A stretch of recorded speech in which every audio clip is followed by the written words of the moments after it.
nag-utos ay si Secretary Remulla. Marahil may nag-utos pa na iba, hindi ko po alam. Yun lang ang sinusundan ko sa mga testimonya, sa dokumento, sa ebidensya.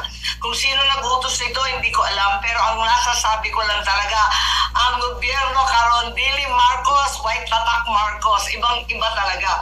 Kasi yung pagkain, mahal, maraming gulot, kidnapping, hindi talaga yan style. At saka yung paghihigante, hindi naman namin gawain yan. Naku, tagal-tagal namin hirap na hirap, pero hindi talaga kami naghihigante. Hindi yan ang turo ng tatay ko, utang na loob. Kahit nagkakagulo na si Doy Laurel, sumama na kay Presidente Aquino. Sabi ng tatay ko, yung tatay niyan tumulong sa akin. Wala akong pakialam.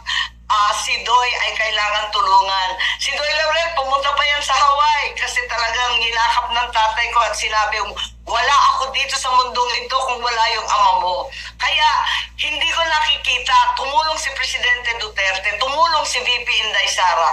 Bakit natin inaapi ngayon?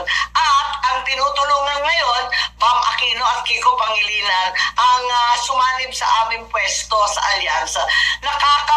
Nakakalungkot. Wala akong masabi. It's just tragic.